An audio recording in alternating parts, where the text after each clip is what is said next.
Assalamualaikum warahmatullahi wabarakatuh. Selamat pagi semuanya. Mari kita simak pembelajaran di minggu keempat, yaitu materinya lahirnya Tentara Nasional Indonesia. Tolong semuanya dipahamin. Kita akan bahas ya, dari lahirnya Tentara Nasional Indonesia sampai terbentuknya TNI. Nah, coba kalian pahamin, ini peta Indonesia. Indonesia itu cukup luas, sehingga setelah Indonesia merdeka, tentu belum sempurna karena perlu adanya pembentukan tentara TNI, yaitu Tentara Nasional Indonesia atau Angkatan Bersenjata Republik Indonesia. Mari kita simak ya. Nah, poin yang A, Badan Keamanan Rakyat. Di sini, walaupun Indonesia sudah merdeka, Presiden Soekarno masih bersikap hati-hati terhadap penjajah, yaitu khususnya Jepang. Karena apa? Karena Jepang itu tidak suka terhadap perubahan status yang dimiliki oleh Indonesia, yaitu status quo. Status quo itu apa sih?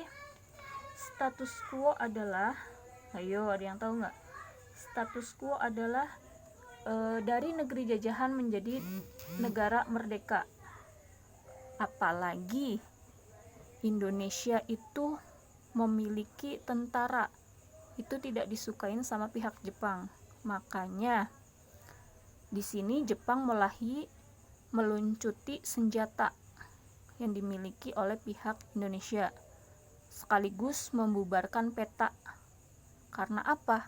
Karena takutnya pihak Jepang merasakan bahwa peta ini akan membentuk sebuah tentara Indonesia, makanya peta dibubarkan sama pihak Jepang. Sini ya. Nah, akhir Agustus 1945 Soekarno mulai bersikap hati-hati, dilihat dari adanya sidang PPKI ini pada tanggal 22 bulan 8 1945. Nah, hasil sidang PPKI ini terbentuklah sebuah BKR. Tujuan dibentuknya BKR itu apa? Untuk keselamatan rakyat, untuk menjaga rakyat dari penjajah gitu. Tapi BKR ini sebenarnya bukan tentara ya, bukan tentara.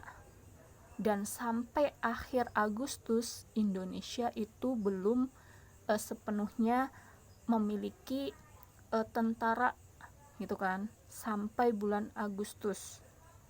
Nah, akhirnya pembentukan BKR ini menimbulkan pro dan kontrak antara golongan kaum pemuda. Akhirnya golongan pemuda ini membentuk laskar sendiri ya. Oke, lanjut.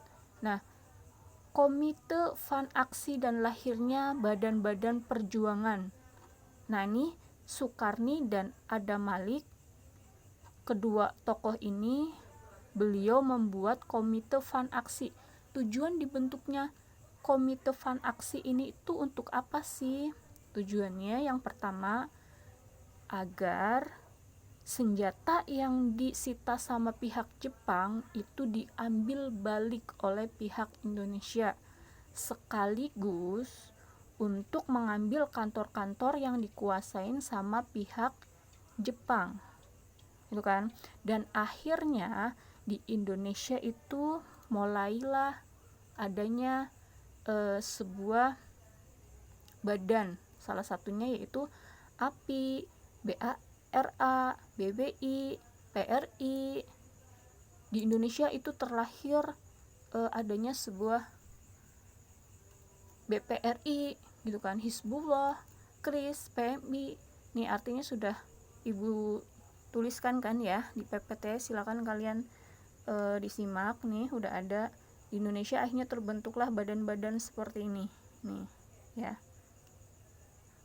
Munculnya badan-badan perjuangan yang bersifat khusus, TPI, Tentara Pelajar, TGP, Tentara Genia Pelajar, dan lain sebagainya nih ya. Tolong kalian pelajarin lagi di halaman 117. Di Indonesia muncullah badan-badan seperti ini. Banyak ya contohnya, sudah Ibu tulis.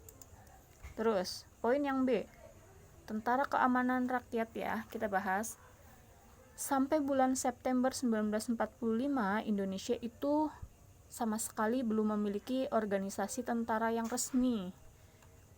Walaupun tadi udah Ibu jelaskan BRI itu bukan tentara militer ya. Sedangkan ancaman-ancaman yang ada di Indonesia semakin lama semakin berdatangan. Khususnya negara wilayah Inggris itu mendesak Jepang untuk mempertahankan status quo-nya.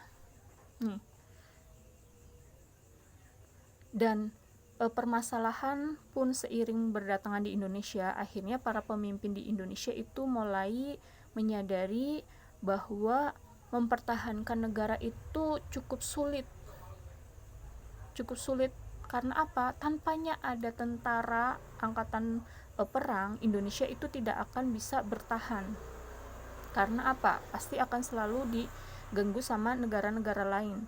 Tujuan biar negara Indonesia itu aman, yaitu pasti khususnya harus ada tentara. Sampai bulan September itu di Indonesia belum resmi. Nah, dari situ pemerintah mengambil atau memanggil Mayor KNIL, yaitu Surip Sumarharjo. Dia ini ya, tokoh tersebut itu salah satu tokoh yang memiliki pengalaman di bidang kemiliteran. Bahkan Surip Sumarharjo ini salah satu tokoh yang lulus pertama kemiliteran di Belanda ya, makanya beliau itu ditunjuk sebagai militer pada tanggal 5 Oktober 1945. Terbentuklah TKR. TKR ini salah satunya tokohnya Supriyadi, ditunjuk sebagai militer. Dan bukan hanya Supriyadi aja, tetapi anggotanya yaitu bekas tentara Heiho sama laskar-laskar dan lain sebagainya. Tapi ternyata TKR itu belum berjalan. Karena apa? Karena Supriyadi tersebut itu sejak berakhirnya pemberontakan peta di Blitar pada bulan Februari 1945 menghilang jejaknya. Otomatis TKR itu tidak berjalan.